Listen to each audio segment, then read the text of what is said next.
The Archetype of the Virus, the Parasitic Side of Consciousness, and the Remedy of Individuation by Colin E. Davis. June 2026. ShadowTechAlchemy.com. Forward. In our current moment, as the postmodern world gives way to ubiquitous corruption and disease of every form, humanity cannot yet see the viral and parasitic dimension of human consciousness that inspires it all. It covertly influences us at every level of organization, from the individual psyche and body to intimate relationships and families, on up to large-scale social institutions. It acts with apparent agency and pushes continuously on every area of weakness to proliferate and grow. This parasitic profile in human consciousness presents itself through autonomous complexes of the psyche that possess us like demons. It riddles our bodies and minds with diseases and syndromes, addictions, pathological personality disorders, ideological possession, and deep state institutional capture, among many other expressions. All are evidence of the same underlying parasitic phenomenon. Although this situation falls under the general category of the Jungian shadow, this is not just the result of ego-related shadow material being projected onto enemies and scapegoats, but an active, viral, and parasitic dimension that is taking advantage of our inability to see and mitigate its influence. The human psyche is a living ecosystem in which mutualism is the healthy default. When that mutualism breaks down due to trauma or fails by any cause, orphaned subsystems become autonomous entities, or holons, pursuing their own subjective good at the expense of the larger whole, which is the structural definition of parasitism. The active destructive principle that animates this dynamic is archetypal in nature. Melissa Mari and I called it the archetype of the virus, and it expresses itself through whatever substrate gives way to it, at every scale, from the individual to the civilizational. This paper proposes that bringing this domain into clear awareness is one of the central tasks of our present moment. Carl Jung and Erich Neumann's proposed remedy was a new ethic of shadow-aware life and conscious inner development called individuation, which is itself a robust antiviral protocol available to us. It is also a path by which the sacred dimension of human existence can be recovered in our fracturing postmodern environment. Humans who consciously individuate, making shadow work and shadow-aware life their sacred duty, develop immunity to this destructive parasitic property in human consciousness. A historical threshold and note on method. We are at a moment comparable to the early 1800s, when biological parasitism was first being recognized as a coherent domain. Before the discoveries of Pasteur and Koch, sickness was understood through humors, miasmas, divine punishment, or simple bad luck. Then, in the span of a few decades, an entire invisible ecosystem of microorganisms living alongside us, inside us, and sometimes at our expense came into view. Once that domain became visible, we greatly and rapidly enhanced our sanitation and hygiene practices, which doubled our lifespan within a few generations. Something similar is now required for the psychic and cultural domain. The current state of postmodern civilization shows clear signs of widespread parasitism across nearly every domain: psychological, relational, ideological, institutional, and civilizational. But because we lack the conceptual framework to recognize the pattern as a single phenomenon, we treat each expression as a separate problem and miss the underlying ecology that links them all. The cost of that blindness is now showing up everywhere in shadowy forms that earlier generations would not have been able to imagine. The methodological tool used throughout this paper is the Hermetic maxim, as above, so below, which holds that reality manifests with self-similarity across scales. The psychic domain is opaque to direct observation, but the same patterns that organize biological, social, and institutional life can be observed directly to help us infer the structure of the invisible personal and collective psyche. When we look at biological parasites, we can see the archetypal pattern that we are focusing in on here. For example, the rabies virus that alters mammalian brain chemistry to make the host aggressive and prone to biting so it can reach the bloodstream of its next host. Or Toxoplasma gondii that rewires a rat's brain so the rat no longer fears the smell of cat urine and therefore gets eaten by a cat, which is the only environment where Toxoplasma can complete its life cycle. These are two out of countless biological instances of the ubiquitous relationship profile of parasitism, which by the as above so below principle should also appear at the psychic and cultural levels. And it does.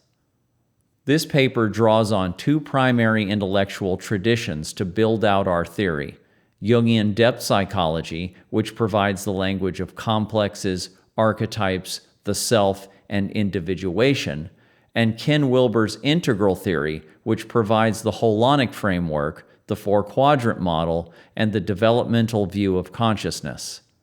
Readers unfamiliar with either of these traditions will encounter specialized terms related to these fields, but should easily be able to infer our points regardless.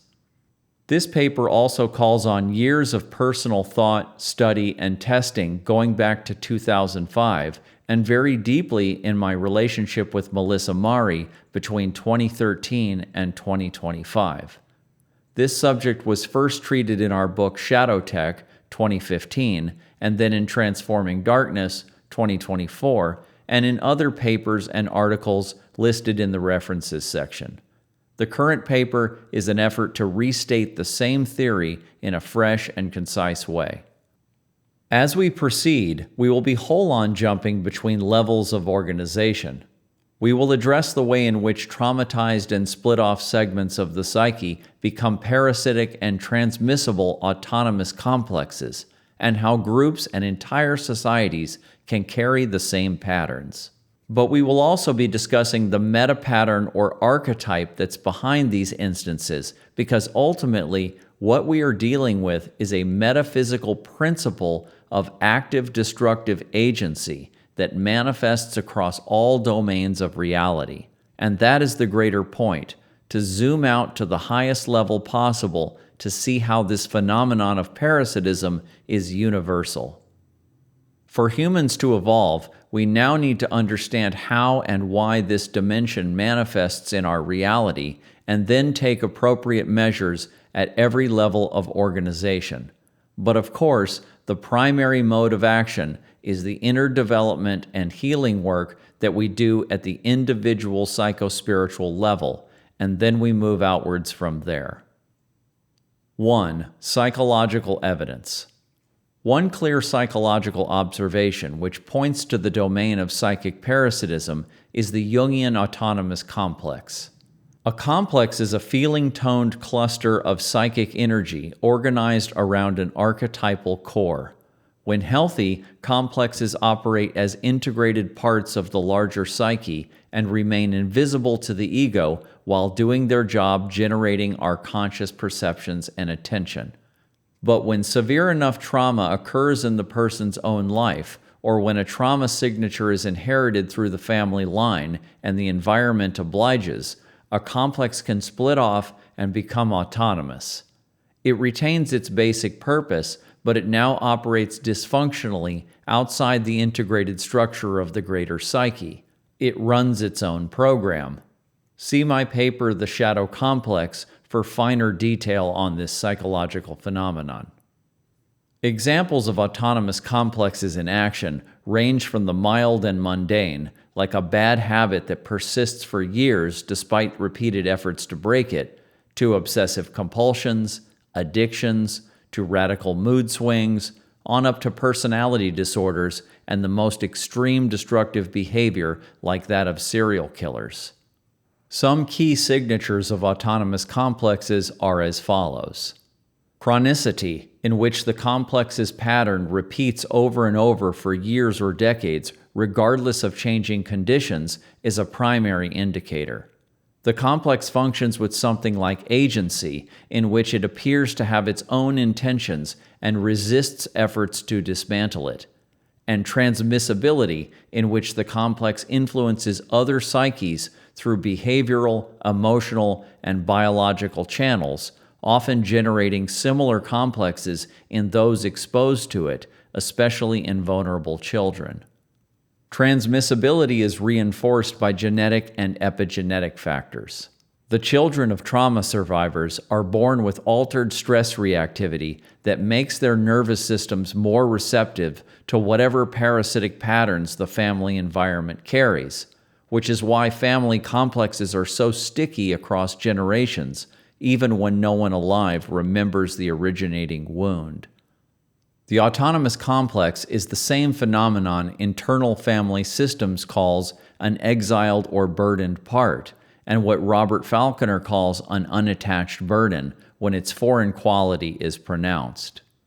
The autonomous complex is also what Eckhart Tolle calls a pain body, what indigenous shamans refer to as soul loss, and what our own Western traditions used to call demonic possession. Because archetypal currents are inherently bipolar, the same parasitic complex tends to manifest through two complementary phenotypes: an active victor pole that traumatizes others, and a receptive victim pole that is drawn into being traumatized, with each completing the circuit the other requires. This is why abusive and codependent partners find each other with such reliability, and why the victim-victor cycle reproduces itself so efficiently across generations. But the autonomous complex is probably one of multiple psychic structures that exhibit this parasitic profile. Cluster B personality structures, such as the narcissistic, borderline, antisocial, and histrionic configurations, behave similarly. They have trauma etiology, they maintain themselves against their host's interests, they reproduce predictably in the children of those who carry them, they hide inside the host's sense of self and capture available energy from them and those drawn into relationship with them. Addictions function the same way, sitting on top of an underlying autonomous complex. Fetishes or pedophilia operate by harvesting the neurochemical charge of forbidden behavior, with the complex organized around it, feeding on each activation. Compulsive behaviors and phobias of all kinds show the same structural pattern. The unifying feature across all of these is the capture of available psychic and neurochemical energy at points of weakness in the host's integrated functioning. Wherever the host psyche generates more energy than its integrated self can hold under operational control, that surplus becomes available for capture by whatever parasitic structure can organize itself around it. Trauma is one major source of such weakness because the fracture leaves bound energy unguarded, but shadow material of all kinds can give rise to parasitic patterns that capitalize on the repressed energy caused by ego repression. Unmetabolized emotion, repressed desires and drives, or taboo material that the superego forbids all create conditions under which parasitic programs can proliferate. Melissa and I always used to say, the virus gets you where you're weak. Anyone who has ever suffered an addiction, a phobia, or watched themselves repeat a self-destructive pattern for many years has had personal contact with this phenomenon, even if they had no name for it at the time. 2. Sociological evidence. The same pattern operates at every level of human organization above the individual. The pattern that runs in one person can run in a family system, a workplace, a religious community, a tribe, a political movement, or an entire nation. A chronic shadow warrior complex can possess an individual for decades, manifesting as a personality locked into cycles of brutalizing others and being brutalized. The same shadow warrior complex can possess a nation for centuries, manifesting as a national character trait, locked into wars of aggression, alternating with periods of victimization. The individual case and the national case are not different phenomena, but they are the same parasitic structure running at different scales. The collective forms have their own characteristic expressions. Cults also function as collective parasites, capturing energy from members through engineered dependency and isolation. Ideological possession and mass formation are the same logic running through belief structures, where the host comes to experience the ideology as the deepest truth, even as it organizes them against their own interests and against open inquiry. Institutional capture is the form in which organizations originally created for one purpose become organized primarily around their own perpetuation and the extraction of resources from those they claim to serve. Parasitic business practices abound, such as planned obsolescence in manufacturing and the wide range of methods that corporations and businesses use to coerce consumers into buying products and services they don't need. Terms such as military-industrial complex, government-media complex, or medical-pharma complex describe different types of parasitic structures at the socioeconomic level. The very way in which fiat money is created out of thin air and then loaned at interest, plus the many ways capital is rerouted into elite hands, are parasitic functions deep within the heart of civilization. Andrew Lobachevsky's work on ponerology, the systematic study of how pathological personalities concentrate power within institutions, also documents this dynamic across political systems. Paul Levy's contemporary framework of Wetiko, drawing on Native American sources, describes the same parasitic phenomenon at the relational, cultural, and civilizational scales. The above list of parasitic functions in society is a tiny fraction of what could be listed. Anyone with eyes open in the current cultural environment can see these patterns playing out in real time. In fact, we seem to be living through an epoch of parasitism, where viral patterns across all domains of mind, body, culture, and social institutions feast on an unwitting human population. Each of these domains must be scanned carefully for parasitic relationship dynamics, and those patterns brought into the light and replaced by their mutualistic equivalent. But it's also worth noting that psychic transmissibility is not inherently destructive or parasitic. Richard Dawkins coined the term meme to describe units of cultural information that can spread and go viral. Transmissibility is simply how the psyche works at the collective level, and much of what travels through the relational field, or the extended field we call culture, is neutral or beneficial. Our multi-scale or holarchic view is part of what makes this framework testable. We can examine any group of any size and ask whether its long-term behavior shows the parasitic signatures we've identified, which are chronicity, disproportionate reactivity to challenge, reproductive logic that seeks new hosts, and active concealment of the pattern. 3. Metaphysical grounding. The structural reason this pattern appears at every scale is described by the underlying metaphysics that Melissa Mari and I theorized in Shadow Tech, which we will only summarize here. Reality manifests through a fundamental duality of creation and destruction, the zero and the one, and each of these is also bipolar.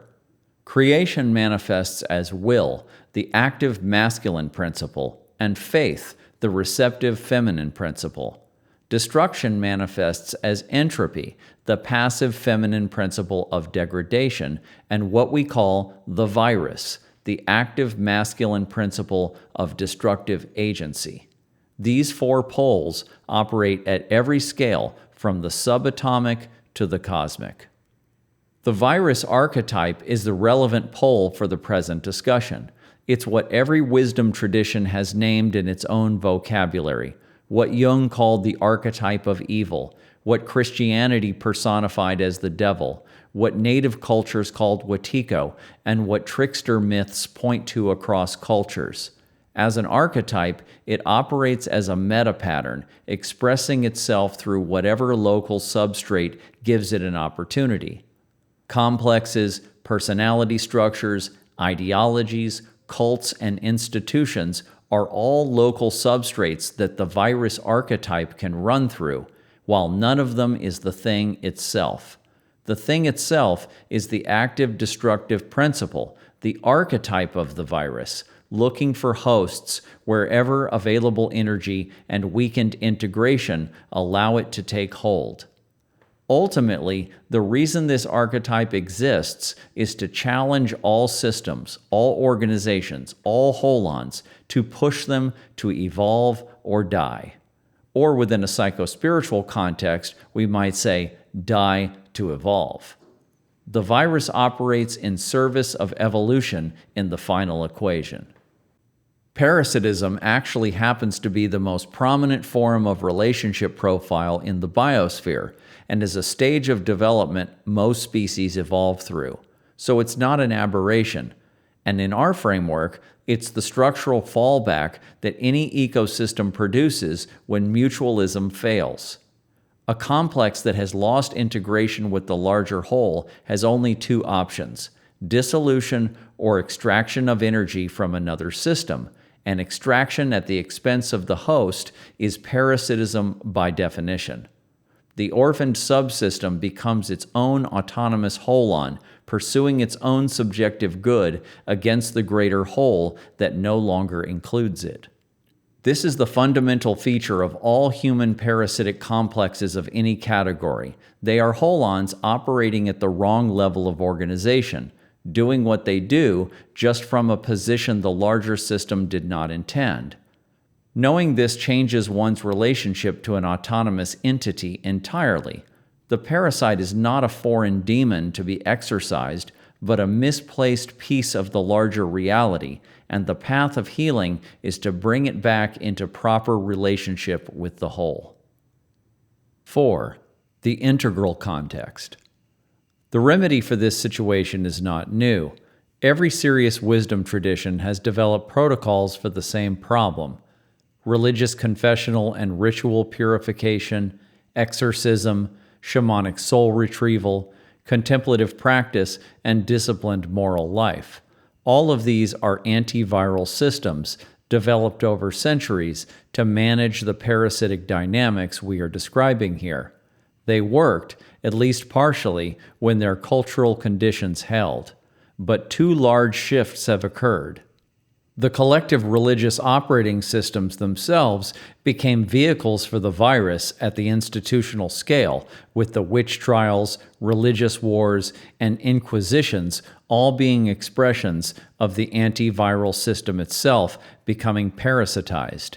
And the rationalist and postmodern cultural movements that followed dismantled those religious systems without replacing their antiviral function, leaving most contemporary psyches with no operational protection against the dynamics described here. The reason no current social mindset can simply pick up the work where the older systems left off is developmental. Ken Wilber's integral theory, drawing on spiral dynamics and other sources, describes a spectrum of psychosocial consciousness in distinct stages. Traditional consciousness, amber in Wilber's color coding, operates from a religious, rules-based morality framework with submission to authority and divine punishment. This is the stage of psychosocial consciousness that built the traditional religious systems mentioned above that no longer work for millions of contemporary people. Modern consciousness, orange, operates through a rational, scientific, materialist mindset. This is the stage that dismantled the religious systems, starting with the Enlightenment, and replaced their function with literally nothing. Postmodern or progressive consciousness, green, operates with pluralistic egalitarianism and social sensitivity. This stage recognizes the harm modern materialism and so-called patriarchy has caused, but lacks the metaphysical depth and self-honesty to see what positive functions the traditional and modern stages had that their stage lacks. Each of these stages is what Wilber calls first tier. Each stage of consciousness within first tier believes its own perspective to be the correct one and tends to project its own shadow onto the others.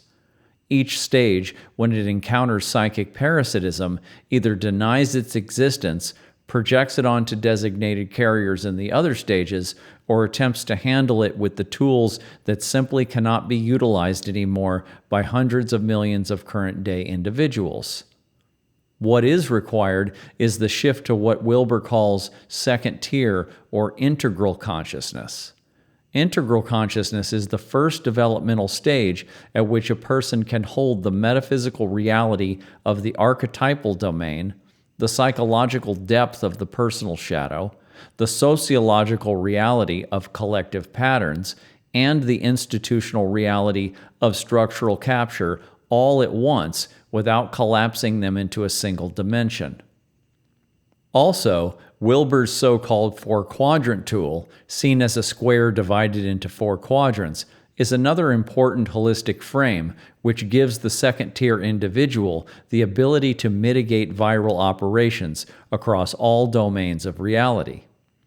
It addresses the individual psyche, upper left-hand quadrant, the body and behavior, upper right, the cultural and relational field, lower left, and the social systems and institutions we live inside, lower right, all as parts of a single integrated reality. See my paper Integral Shadow for more detail and shadow work practices using this model. 5. Individuation as remedy. While it is a great leap of consciousness to be able to fathom the domain of archetypal parasitism and the shadow of mankind, the actual remedy comes down to us as individuals and the internal work we do mitigating these operations in ourselves and in our relationships through shadow work and shadow-aware life.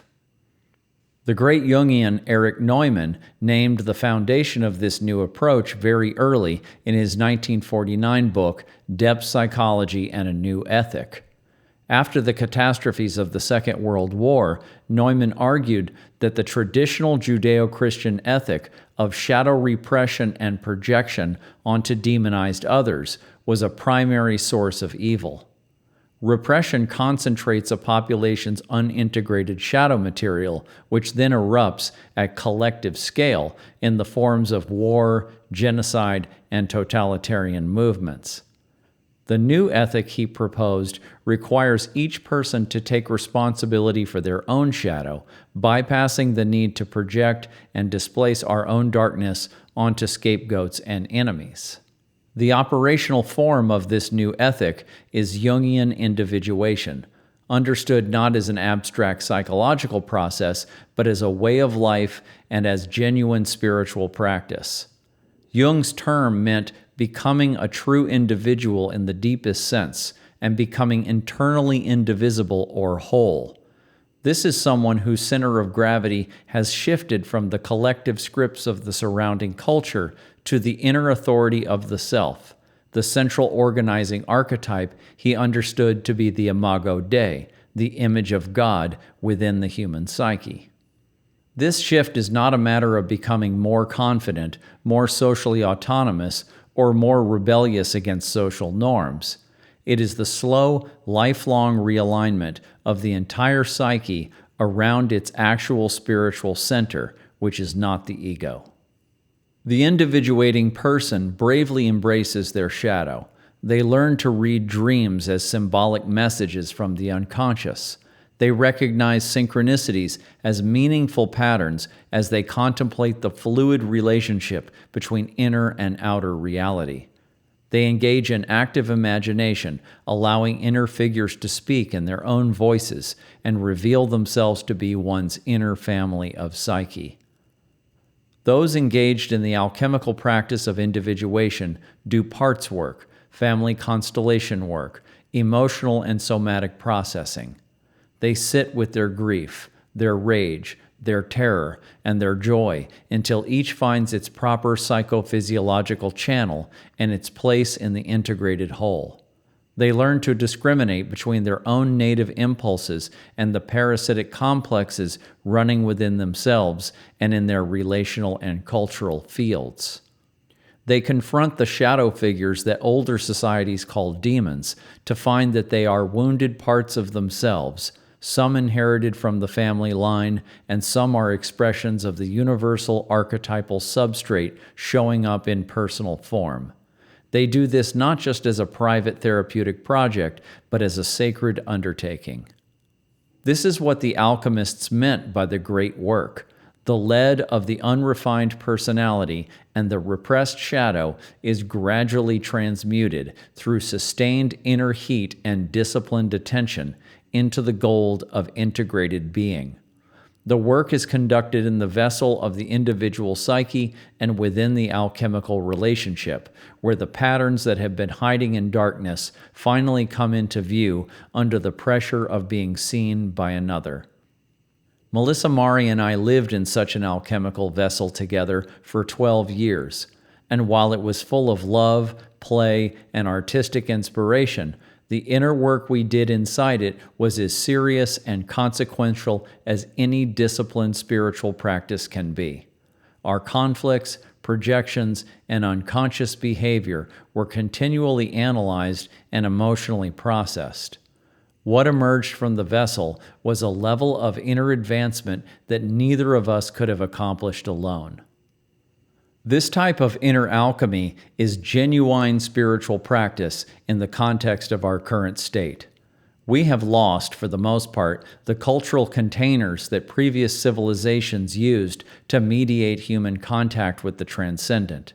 The temple, the church, the lineage, the initiation, and the ritual no longer function as they used to for most people, because the collective psychic field that animated them has dissolved.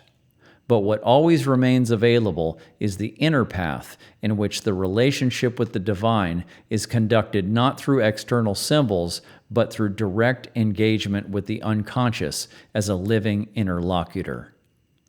The individuating person is, in this sense, the postmodern monastic, conducting the practice in the conditions available with the materials at hand and finding that the mystery of the transcendent is still there to be experienced as deeply as it ever was through the personal and relational psyche.